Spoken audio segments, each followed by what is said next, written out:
Hello, and we are back for our final session of gridXdays 2022. A mix of emotions here, but what an amazing 3 days it's been. And this final session, we'll be talking about the search for energy talent. So according to IRENA, the number of workers in the energy sector will grow at least 8-fold by 2030, reaching 139 million to minimize global warming to 1.5 degrees. So that's a lot of change, a lot of new positions, switching from fossil fuel industries to renewables. And if we don't find the people, it will act as a major barrier to the energy transition. So how can we ensure that we can find the people, fill those roles, and make sure that they're constantly upskilling and enabling the energy transition? To answer that, I have in the studio here with me our very own Nadine Buchegger, who is a talent acquisition manager at gridX. She joined in spring this year, moving from Vienna to Munich. Before joining the gridX team, Nadine gained experience at several companies in several fields. For example, at Peek and Kloppenberg Holding, Motel One Group, and BMW. She has a strong background in human resources and people management, always on the lookout for talented, but most importantly, motivated professionals. Thanks for being here, Nadine. Thank you for having me. I'm very excited. Me too. We also have Charmaine Coutinho, is head of client training at LCP Delta. Prior to her current role, Charmaine led the consultancy business, focusing on new business and capability development. She has experience in consultancy and energy companies. Her particular experience is with product and service innovation in the renewable energy and energy retail sector. Prior to joining LCP Delta in 2017, she spent 5 years at the UK supplier Good Energy, and before that, she gained expertise at Solar Century. Charmaine, thanks for being here. My pleasure. Lovely to meet you all. And we also have Thomas Heywood, who is co-founder and technology headhunter at WeEngage Group. He previously worked at recruitment companies as a technology headhunter. Headhunter is a really difficult word, and team leader. With this experience, he's developed a proven track record of successfully collaborating with world-class organizations, ranging from startups right through to internationally established organizations. WeEngage supports businesses from the clean tech and health tech industries by finding like-minded professionals who care about making an impact in the world we live in. Thomas, welcome. Thanks for being here. Thank you very much for having me. Our pleasure. Looking forward to today. Thank you. Me too. And finally, we have Juliane Schuster, who joined UnternehmerTUM, Europe's leading centre for innovation and business creation, back in 2017 as program coordinator, later becoming project lead, before starting her current position in educational design and facilitation at the UnternehmerTUM Academy for Innovators. Juliane, welcome to the panel. Thank you. I'm excited to be here. Good. All right, let's go straight into the questions. So Charmaine, where are the major skills gap in the energy sector at the moment? So yes, it's really, really interesting. I think there's two ways of kind of looking at the skills gaps in the energy sector. And I think one is around this big picture transition from old carbon heavy energy sector to kind of low carbon. And there's a really obvious, I suppose, skills gap, and that is really about the technical experience. So you're going for these big oil and gas infrastructure projects to solar and wind power, effectively. And they're very different industries. They've got some transferable skills, but they are actually kind of big energy assets. And I think there's that kind of experience, the technical experience around solar or wind or heat pumps that is kind of missing, really. And I think there's already a gap in that sector. So the engineering trades generally are getting older, and they're not very gender diverse. So I think there is an opportunity as we kind of go through that transition, and we have this gap to kind of really make something of it, really. So you've got this kind of big energy infrastructure gap. But I think there's the second piece from my perspective actually really is around the energy transition. So we're moving not only from high carbon fossil fuels to low carbon, but also the energy system is really changing in that transition. So it's becoming much more digital, much more connected, and much more democratized and decentralized. And that's kind of quite a different structure and requires different kinds of skills and way of thinking about delivering products and services to homeowners and thinking about homeowners.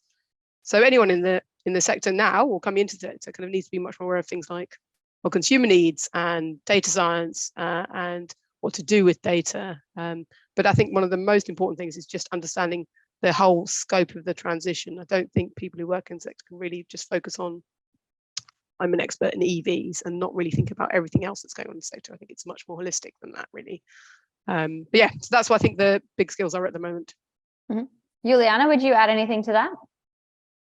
Yeah, so I mean, the big question is here, how do people deal with all the complexity, the insecurity that is involved in nowadays job decisions and changes.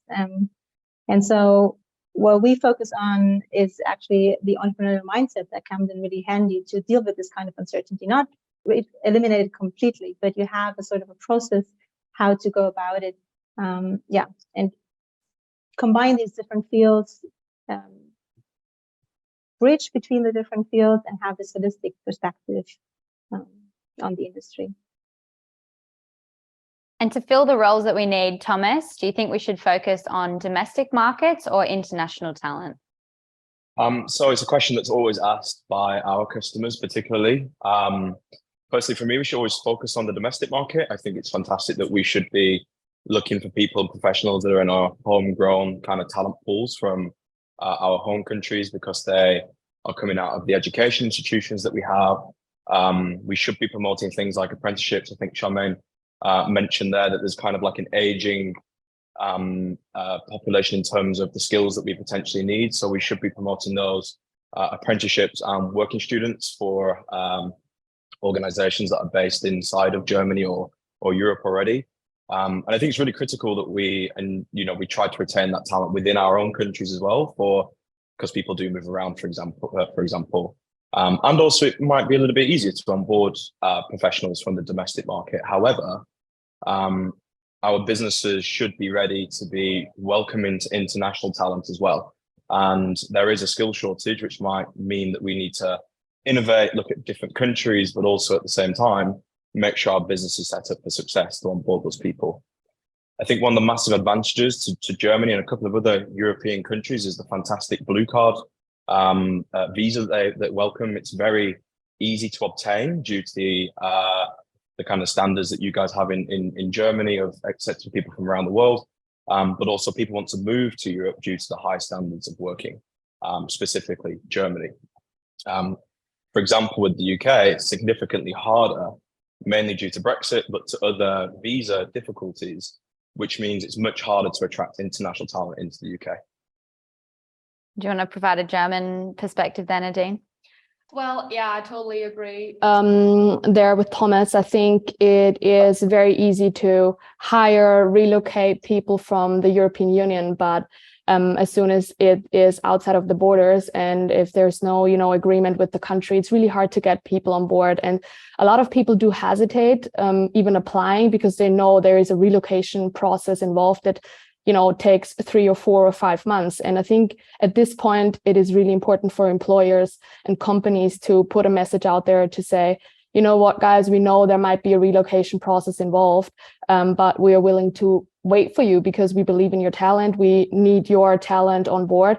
And I think this is how you can, compensate the lack of maybe applications. But international market is upcoming, and it's super important to fill some vacancies nowadays. Mm-hmm.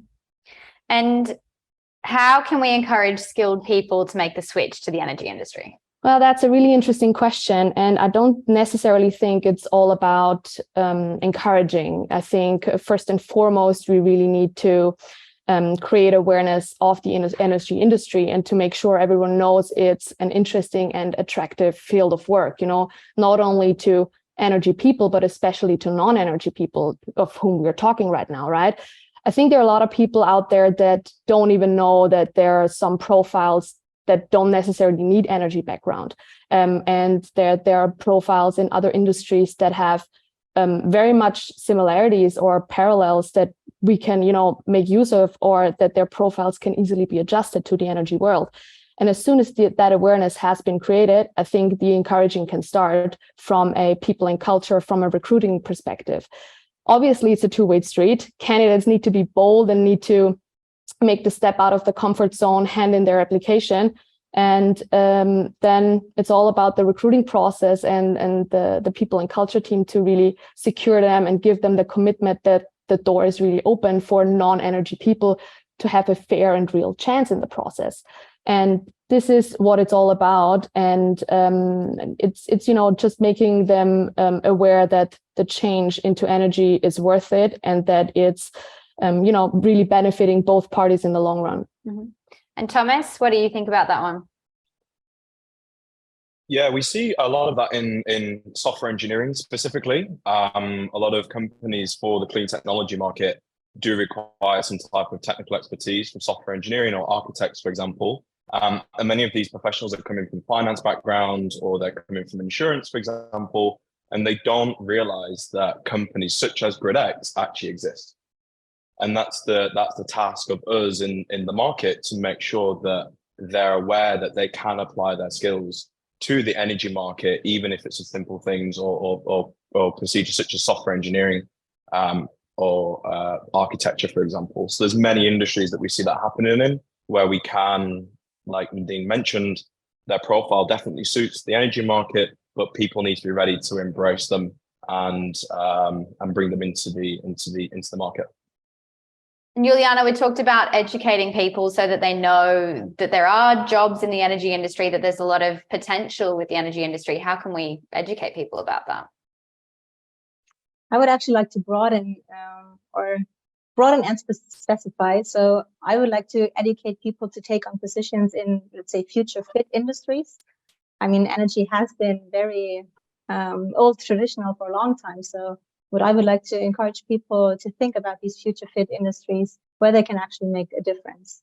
And what we see in education, so you have a point in time when you choose after school what you want to do.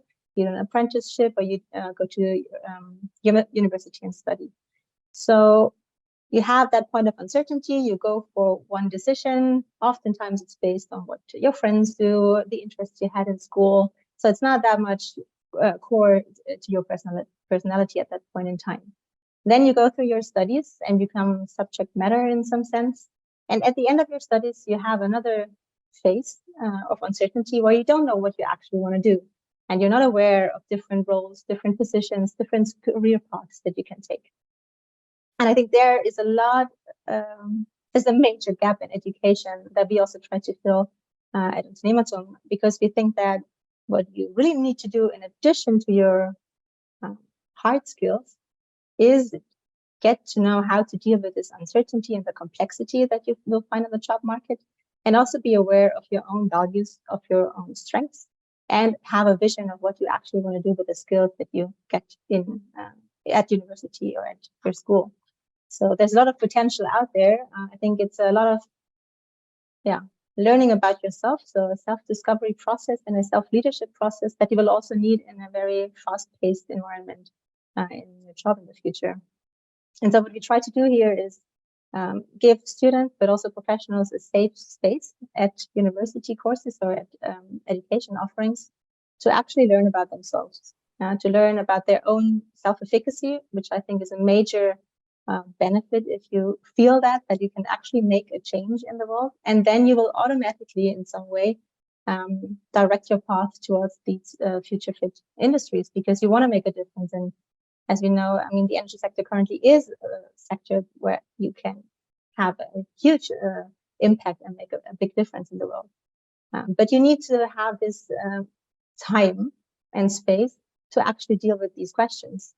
And also learn from others. So I think what also current traditional education focuses on a lot is, I mean, lecturer, students, you have this role model, but you don't engage that much. And what we try to do here, and are very hopeful that it works, is have a lot of peer exchange and have these paths made available to students. So there's so many different ways you can go. And it's really great to just meet and talk to people, to ask your questions. What is it like to be in the energy sector? What is it like to found a company in the energy sector?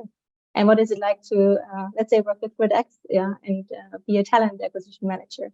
So these are questions that students usually don't get to ask anyone during their studies. And Charmaine, in your experience, does the energy industry have fairly good retainment? And, if it does, how can we keep that, or how can we improve that? So I really think it does. I've been working in energy for about 15 years, and actually what Juliana said, it actually really resonated. I spent probably the first 5-10 years just kind of not knowing what to do, just trialing out different jobs, see whether they fit. And I fell into energy because it fitted my skills in a particular job. But I think once you're there, it's such an interesting market. And I think there's these little points in time. So for me, it was that job, but for other people, it might just be, I don't know, a bill shock. So they've got a high energy bill, which starts people thinking about energy in a way that, I don't know, energy is just always, has regularly just been there. You can put your lights on. You kind of don't really notice it in your bill. But now I think that conversation is changing. Obviously, prices are very high at the moment, but also I think people make the link much more quickly between energy and climate change. And I think the change in how people are talking about climate change and personal impact, certainly over the 15 years I've been working, has been exceptional in the last 5 years. So I think there's a real kind of tipping point of people realizing actually energy is interesting, and it's much more complex than, you know, your energy meter and then like some wires. On the flip side, I don't want to tell people it's a really complicated market, so you don't want to put people off, but there is that kind of complexity which makes it really interesting. So I think that's why people tend to stay. There's just so much that needs to be fixed. I remember realizing how physical, how much this was down to wires and grid lines, and how fragile that seemed. Didn't seem quite right. But also, I think it's just going back to climate change and doing something for good comment. My old boss, he came from advertising. I think he sold trainers, I don't know, something like that. And after having a conversation with a colleague about recycling, he thought to himself, actually, I want to be in a business where the more I sell of it, it makes a more positive impact. So he switched to renewables. And I think it was that kind of realization that you can do something with your old skills, which actually do have a positive impact. So I think that's one of the reasons why people will stay in the kind of a new kind of energy world. I suppose one thing that I've noticed that might stop people staying is that people are getting poached by other industries. So for example, the finance sector is looking to invest in all these amazing startups in the energy sector. And actually, I think they're taking a lot of the intellectual capital out of the direct kind of in-house energy sector and pulling it into finance, who are just, they're going to invest back. So it's not the worst thing in the world, but it's a shame that you can't retain some of those skills in the sector, really. And Nadine, do you think, I found it really interesting, Charmaine, that point about the complexity of the industry and, you know, the constant challenges that it offers. Do you think that is a draw card for talent? Is the energy sector complex? Yeah, I experienced that myself. I didn't have any touch points with the energy sector before I joined gridX, but you know, the one thing talents out there need to be aware of is that, or need to do, is trust in their skill set and in their competences and in their self to really believe that they can also have a career in energy. And this is not only for, you know, young professionals, for professionals or like seniors, whatever level. This is super important to be aware of. And I think there's also one important thing that she said is the doors need to be open, especially for young professionals, to really find out if the energy sector is an industry that they feel comfortable with or that they want to stay. Because I think the sooner we open the doors, the sooner we offer apprenticeships, internships, working students position, we can really catch people, because we all know otherwise we wouldn't be here, that the industry is really worth staying. And I think this is what it's all about. And the young people are the future. It's the pipeline. Yeah, absolutely. We've had a question from the audience. Starting with a comment, we talk a lot about attracting talent. Is it possible to maintain and retain existing oil and gas people? Many of them may feel put off by the word transition. Thomas, what do you think about that? It's an interesting comment for sure. It really comes down to personal preference, and if they understand the reasons, I think, why we need to change. If you know, we need to make an impact. We need to make that transition. And realistically, does that individual understand why we are in the current situation we are with the energy crisis and the climate crisis? So I think it is quite an individual kind of something that the person who is wanting to or look at the new energy transition needs to think about themselves realistically. Do I understand why we need to make this move to clean energy, for example? Charmaine, what about in your experience of kind of the communication around transitioning people from fossil fuel-based industries to renewables? Yeah, I think it's really, so we do a lot of training in our sector of people who are coming to the energy sector and the kind of new energy sector as a kind of introduction, and then looking at specific newer technologies. But developing some courses around that, I had found a PwC report around, they do a green jobs barometer. And it's really interesting. So they've got an interesting way of looking at how you transition what they've termed sunset jobs, which I find is a slightly horrific phrase, but that's the kind of jobs that will kind of will cease to be because of climate change targets or even just strategic company targets. And they kind of analyze which ones will kind of need a little bit of training, or will just kind of switch to being green. So for example, a HR manager in an oil and gas firm, if the company switches to being a more green company, then they will just start hiring job roles which are green ones rather than kind of fossil fuel based ones. But then within that, they kind of look at pathways for how and how much you might need to retrain people.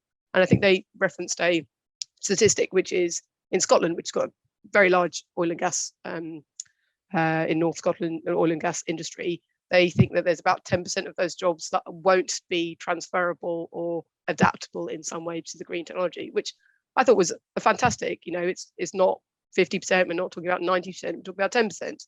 And retraining for those jobs would be very expensive, but actually it makes it feel much more achievable and manageable. And I think the point about using the word transition, I mean, it is a transition, but it doesn't necessarily. I think a transition is better than I don't know, a revolution. I don't know what the alternative would be, but I think it hopefully is.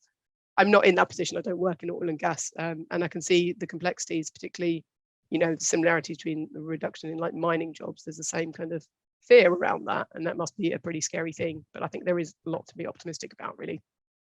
Yeah, absolutely. And Thomas, in your experience, what are job seekers most focused on at the moment?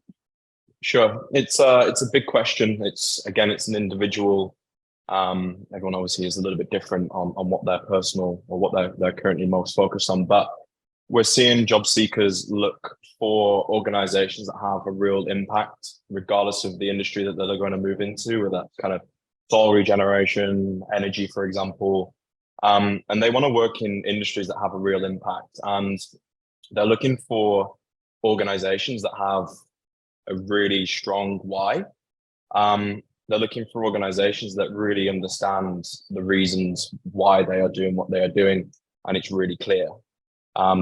Technology as well, they're looking, as we mentioned before, the engineering and the energy market can be quite complex.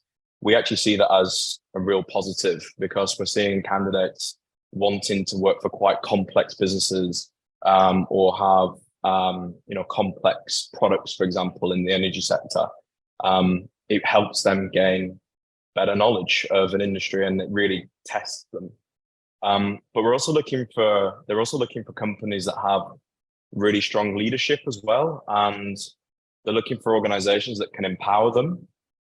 We've seen a massive shift of kind of this micromanagement culture in some businesses shift now to more empowerment culture, which allows people who have been hired for a reason to be successful in their job.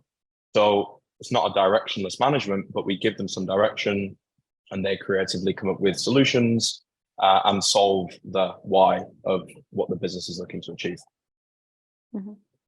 And Nadine, how do you think people's priorities have changed since COVID? Well, they changed. I think not only on a professional level, but also from a personal perspective. I think a couple of demands or wishes and priorities when it comes to jobs have been there prior to COVID, but they only speak up now, and they make us hear what they want. And obviously benefits is a major thing nowadays. People want to have flexibility, flexible working hours, new work, not only 2.0, they want 15.0. And it's sometimes hard to match the expectations, but it's just super important to jump on the same train and really make sure that we're meeting in the middle here. And why not have someone have a workation? I mean, we all missed out on traveling. Why not take your laptop with you, work the entire day and then enjoy the city? That's, you know, it's what people want nowadays. And that's what we as employers should give them in order to have happy, satisfied and long-lasting employment and employees in the company. I also think on top of that, people are also having like soft priorities when it comes to their jobs. They're looking for, just like Thomas said, sustainability, work environment. They are looking for a job where they actually love what they do. They're looking for a job where they can have an impact on the world. And also they're looking for like a nice and really cool workplace culture. Everyone basically in an interview asks me, what's the culture like? What's the vibe? What's the spirit with you guys? And on top of that, and in a combination, it's also the appreciation that a company gives towards the employees. I think this is what really rounds it up when it comes to priorities nowadays. Mm-hmm. Would anyone have anything to add on that?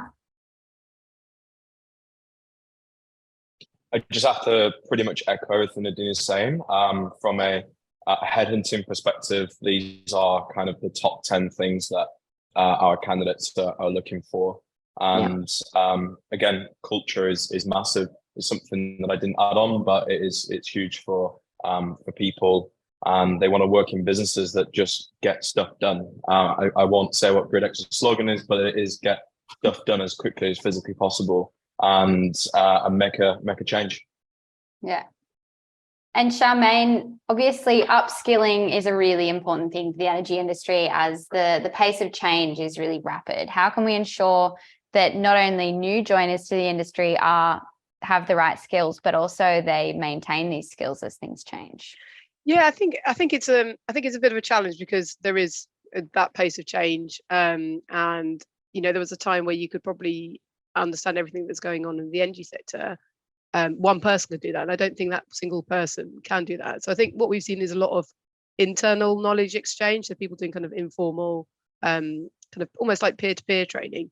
But there is also so much free information out on on learning, whether it's kind of webinars, podcasts. I think we've seen podcasts as being a hugely, you know, some of them are quite casual, but actually you're getting quite a lot of good kind of primary understanding of what's going on with the market. And I think post-COVID, actually, we've certainly seen as people shift or realign whether they go to as many conferences and have as big budget for training. Things like podcasts and webcasts, I think, have become super popular and something that people have referenced. And I think there is that kind of internal training culture as well. I think a lot more people are looking to do it themselves, really. And I think, especially early in your career, there is so much out there which you can kind of absorb without needing to pay loads of money for a training course. Mm-hmm. And Juliana, from your perspective, how can we ensure that, you know, the next generation is also trained and aware of the challenges that we'll face in the next decade? I think actually the next generation is very much aware. I think it's a combination of bridging between generations to empower the younger generations to bring in their opinions and give them the stage, let's say, to do what they set out to do. As I said, I think the core is find your own purpose and find a way of how you can use your skills that you gain to the best for everyone, let's say, to the best of the planet. And we can do that by, of course, also making knowledge more available, as Charmaine said, to the public, and make it very democratic to access knowledge, and then also very democratic to access these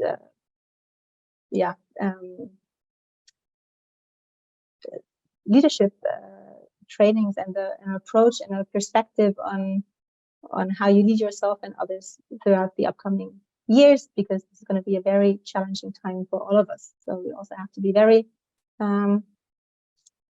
conscious with our own resources that we invest in the challenges ahead. Mm-hmm. And women in tech and engineering has obviously been kind of an ongoing challenge to try and encourage more women to join the sector. Juliana, how can we encourage them join these roles from the start? Yeah, I think it's also a transition. We're on a way there. So it started by having more students in energy study fields, in software fields. So it's a question of generations to also reach the end of their university life and enter the job market. I think we can and we have to do still more. There's a lot, I think, also on the hiring side. I'm not too much into that, but I think Tom and Nadine can say a bit more on how we actually frame these jobs, what the job profile looks like, how we can decode, let's say, these positions. And what we try to do and what we see is that women start businesses differently. They look for different things. So I think it's actually a great decade for women entering the job market, because this search for having a purpose, contributing to the greater good, is something that many women have inherently in their identity, and that especially energy companies nowadays will be able to serve. So I think there's going to be, the energy sector is going to become very attractive for women to join. And I think also the workplace in itself needs to change a bit, because women tend to value more the individual support, individual coaching offerings. So having this guidance and this personal interaction towards their career. Can you add to that from a hiring perspective? Sure can. From my personal point of view, I jump up and down as soon as I have like women in a process when it comes to tech positions, but not only in like tech in general, but like the industry, the energy industry itself. I think what you said is that the measurements and the actions we take now, they need to pay off like at the end of the line, and we're not at the breakthrough yet. 100%. I think you see a couple of women that are like, brave enough to stand their woman in between all the men around them. But I think the amortization of the actions and the results are only going to be visible in a couple of months, years time, because there still hasn't been done enough. There are still not enough women in the industry. And from my personal perspective, we should push it. Like, why, if there's the same skill set, if there's the same competences, women do not only have the same profiles or the same skill set, they bring in completely different, criteria into a team, into that have different impacts on successes. So I really can only enhance everyone and push everyone towards hiring women in tech, because this is just a benefit to not your success, but also to the company, to the diversification, and to the energy and vibe and spirit there. Yeah, absolutely. And Charmaine, what about from your experience, upskilling and transitioning people maybe to new roles or things like that? Do you find that women are kind of more hesitant to go into more technical roles, or what have you found? I don't know. I think that it's a double-edged sword for me, because I think I'm so passionate about getting more women into the energy sector, especially in like STEM and engineering roles. And that's not my background at all. And I think there's a level of kind of sponsorship and engagement on that. And I actually think when you do get women into energy, especially on the engineering side, actually, it's really good, as people have mentioned about the diversity of a team. I think when we're looking at upskilling and transitioning people, I think actually in those transferable skills areas, so things like business development or looking at customers or proposition design or finance or HR, actually the representation of women is actually much better than it is in other places. And I think it's about kind of using those examples of those kind of women to kind of really draw a spotlight of how exciting the sector can be, so that we kind of improve those kind of diversity goals across the sector. I think we have seen any kind of key kind of difference between kind of the interest or level of upskilling, but I do think that you do get a lot more interest and kind of self-reflexivity in some of the people who are looking at upskilling. That's not necessarily kind of men or women, but yeah, I think I'm super positive. There's so many amazing initiatives about women in renewables, women in the energy sector, And I think a lot of them are getting a lot of exposure in the last couple of years, which is kind of, it's great. Yeah. And Thomas, what about you? Are you slowly seeing more women applying for positions or wanting to go into more technical roles or in the energy industry in general? Yeah, sure. So it's a big topic for us as a headhunting agency. A lot of our organizations we work with are looking to diversify their engineering teams for all the points that we've raised before. It's great to work in a diverse team, and it brings way more creativity to the business. It helps us solve challenges. But I think we need to start looking sooner and attracting more, let's talk about women in tech, getting into engineering from potentially even earlier than high school or even university. That will mean that we're quite a few years away from seeing even more women into engineering, but we need to improve the amount of people, women specifically, going into technology markets from primary school, for example, which is great because we're seeing more and more schools here in the UK, but also across Europe, offer coding programs, women in tech programs. There's even people offering girls in tech programs where it's becoming cool to start to code. And that's what we need to break down the barrier of, because before it has typically been a very kind of nerdy environment where some people didn't want to break into that. So I think we won't see that change the next 6 months or the next year. I don't think drastically. Definitely, if we do more from a schooling perspective, break down those barriers, we can have a huge impact over the next 5-10 years. Mm-hmm. And Charmaine, obviously in energy tech specifically, there's a lot of startups, right? And it's difficult for startups to compete with big traditional companies, particularly when it comes to salary expectations and things like that.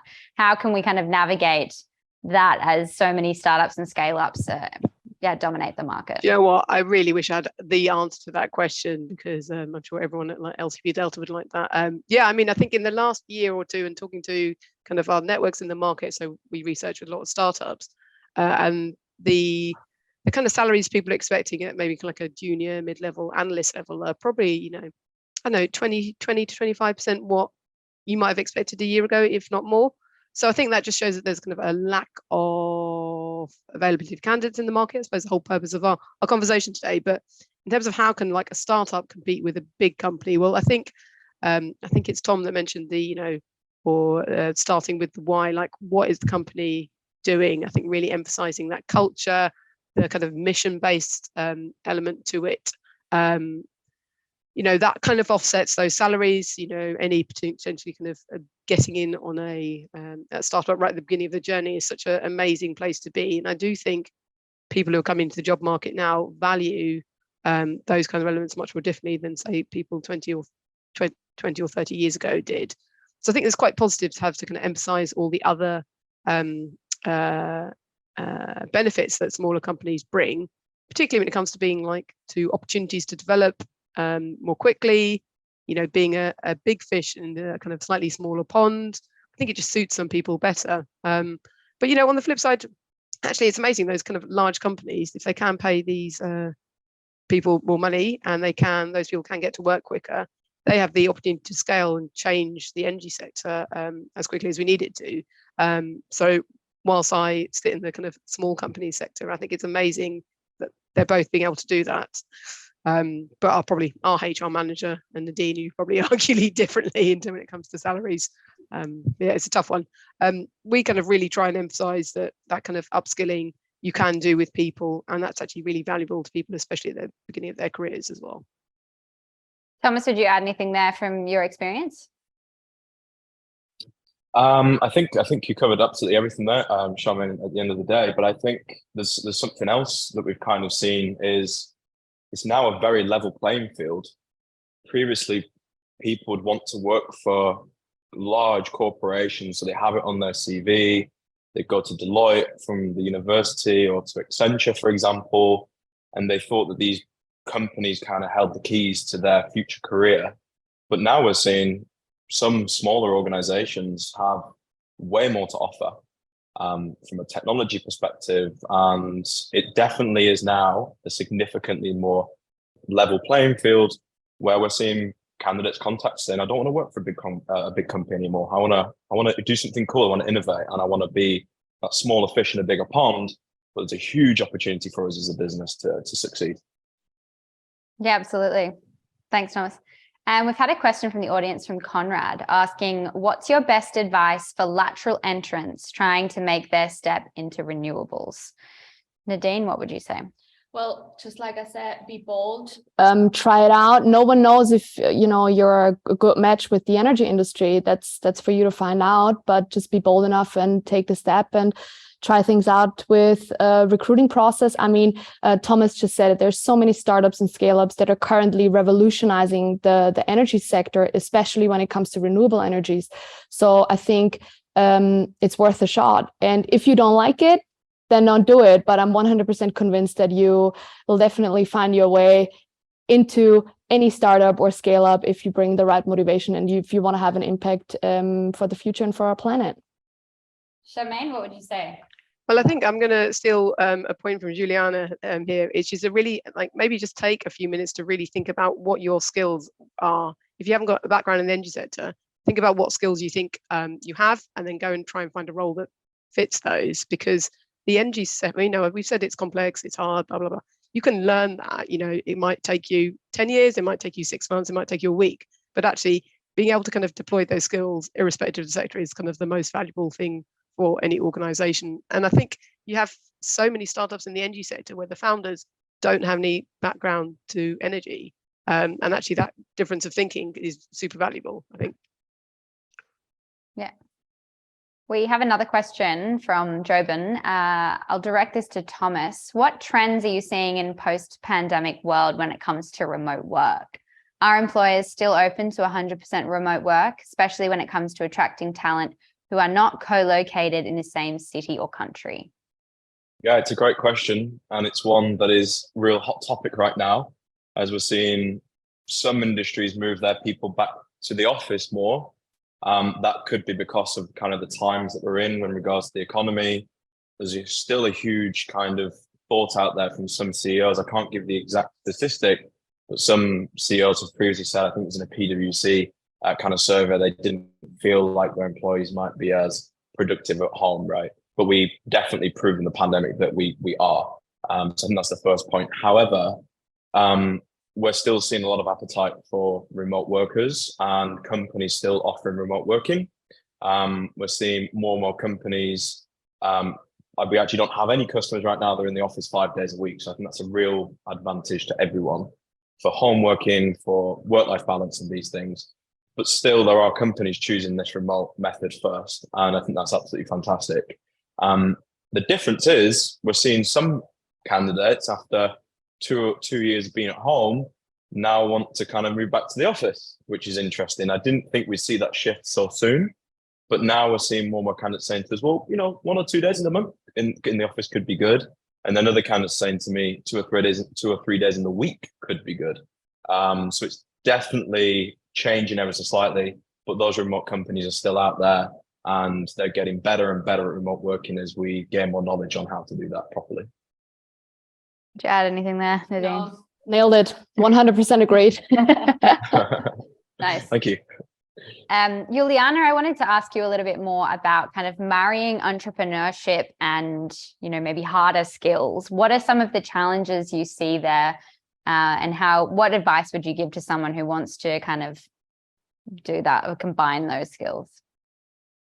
I mean, it's always a combination. So when I speak about my work, we work a lot with students from Technical University of Munich. So there's a strong bias towards these hard skill engineering skills, software engineering skills.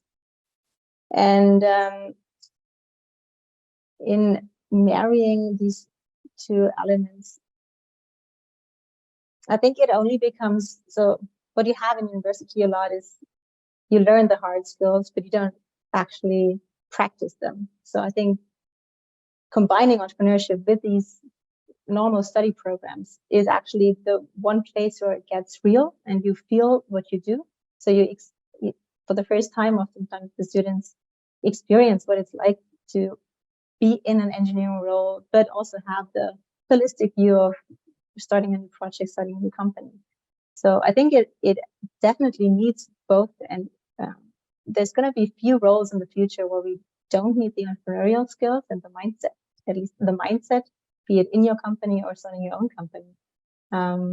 Yeah, it's absolutely crucial to combine both.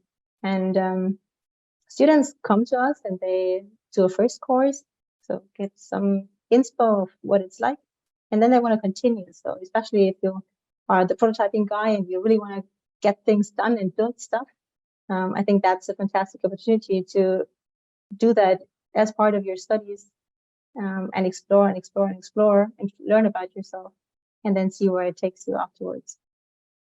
And who are entrepreneurial skills valuable for? So is it only for founders, for someone who wants to start a company, or is it valuable for people in other positions as well? Well, coming from an entrepreneurship center, it's valuable for everyone, right? What it basically teaches is a hypothesis-driven approach, reducing uncertainty in whatever project you're working on. So this is valuable as soon as you leave the old waterfall traditional project management. And there's still some value to that, but a lot of situations nowadays require us to have this agile mindset, deal with complexity and uncertainty. And then this entrepreneurial mindset helps everyone. And as I said before, because it's project-based, it's hands-on, it's also a way where you experience yourself completely different from other study courses. So I think even besides the process and the mindset that you get this self-efficacy of that you can actually change something, you can do something. And that is a skill that a feeling that I can only recommend to everyone out there. Mm-hmm. Thanks. And Charmaine, what would your advice be to someone who wants to either shift to the energy industry, upskill somehow? Where can they kind of gain these skills? Where can they learn new things? And how should they try out new things and know what they're suited to? Yeah, so it's really interesting. Just something that Juliana just said around the entrepreneurial mindset. I think one of the things that's just a really useful skill is being okay with failing at things. So understanding. So if we look at it from the concept of like climate change and the energy transition, all the things that we'll need to do in the next 5, 10, 20, 25 years, there's going to be things that don't work. And whether you're in a startup or a big company, you don't have to make the right decision each time. So I think that's a really important place to start with. But in terms of some practical things about how to upskill, I think there's so much online e-learning courses, the content around kind of webinars and podcasts I spoke about before. But actually, I think some of the best things are just going to talk to people. I have to say, one of the most useful tools I think for learning is LinkedIn. Now, it does get you kind of slightly biased version of different things, but just making contacts and building your networks with people and talking, actually, because everyone in the energy sector I've found kind of really likes talking about what they do and making those kind of contacts and having those kind of conversations, and talking to recruiters or headhunters, actually finding out what's going on in the market, because people in roles like that will be able to see past maybe skills from another sector or no skills at all if you're a new grad, no professional skills yet. Be able to see that and kind of work out how they can apply in the sector. So I think people are always very helpful, looking to help people, and then I think proactively looking for internships and things like that. I certainly know in our sector we don't, if we're not thinking about internships or placements or secondments or anything like that, if someone came to approach us and say, I think I could be good at this, do you want me to work on something? Actually, people are really open to that. They're quite busy, so they might not be able to think of it themselves and get themselves organized to do a formal process. But if someone came to them, then I think a lot of people are really open to be like, yes, you can fill this need that we have for the next 6 months, and pay you for it, hopefully. Yeah, absolutely. And obviously, Nadine, we're not just on a campaign to find people to work at gridX, even though that is a big part of it, where the whole industry needs to attract way more talent and encourage people to switch. How can we increase awareness and education to make people aware that the energy industry is a cool place to work? And what sort of avenues? I mean, Charmaine mentioned LinkedIn, but what else can we do to attract people? I mean, obviously, a lot of things happen online, but I think it's also the offline events where it's important to attract and reach out to the right people. Go to the point of, the touch points, to the universities, to events where you can find motivated people. I think this is super important as well. And also digitally, there's so many platforms where you can, address people to get you on board. And I think there's one important thing as well to say, it's not only, yet again, this one-way street. Companies need to be open as well to get people on board that maybe don't have any experience. This is for the chance for them to learn, to find out what they're good at. And this is also like a big group that we can address and be open, like, okay, we do have something for you here. Do you want to jump on the train and learn with us? But there's so many different ways, offline, online, on the streets, always having an open eye and an open ear. And also, where to find best people, but in your personal space, there's maybe people in your personal environment that would match a profile. Just, do the word of mouth and get people on board. Yeah. And Thomas, in your experience, when you're maybe reaching out to potential hires and you maybe suggest the energy industry, if they haven't thought about it, what's, in your experience, what is normally their reaction? The initial reaction is usually around, what does it mean? And what will I be doing? Because of the complexity behind it. And there's so many different facets to the energy industry. They're usually very intrigued to understand what exactly they will be building. But actually, I would say this is where we come in, and people like Nadine, for example, where it's an entire education piece. And I think we should really see ourselves as educators in the majority of times, because we have to sometimes take them on an entire journey of why the company exists or why this industry exists. And it's down to us to have a deep knowledge also of, how that works, why it works that way, and what the end final product is. But to summarize, usually very intrigued, sometimes a little bit confused, but more times eager to kind of hear more. Yeah, interesting. We've only got 7 or so minutes left. So I want to kind of go around and ask, if you had one wish to attract more talent or to change the industry or the hiring process or something, what would it be for the energy industry or future-minded industries, as you mentioned, Juliana? Starting with you, Juliana. I would wish that everyone really takes the time to sit down, think about, what do I value? What are my strengths? And where could I put that into practice to benefit the greater society and the planet?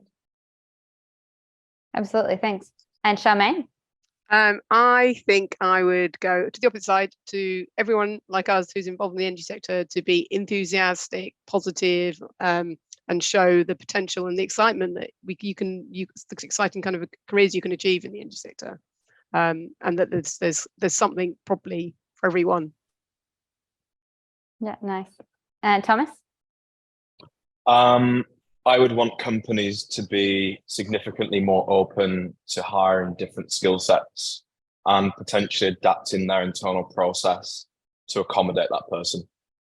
So if they are matching the half of the requirements, for example, don't allow them to fail in another area just because you don't want to change the process.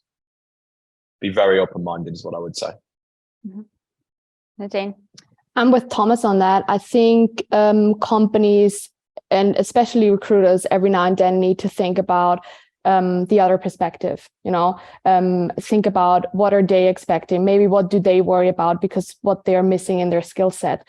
So taking a step back, distancing yourself from this tunnel vision on energy people that you have is something really important to have a long-lasting employmentship in the long run. That's what's really all about. And if you look at things from another perspective, especially from the candidate perspective, from like a recruiter side, you'll understand more what they want and how you can adjust, your current workplace to maybe having someone on board who doesn't come from the energy industry. So the perspective change and creating awareness of different kind of fields and different kind of candidates and different kind of skill sets is something I every now and then wish for. Yeah, absolutely. So I think we've covered a lot of ground. We need to be bold, communicate, educate people, try and get them from the ground up. Encourage women to apply as well. A lot of things there. Does anyone have any final words or advice that they would give to someone who might want to change into the industry? Oh, just do it. Do it. Network. Absolutely.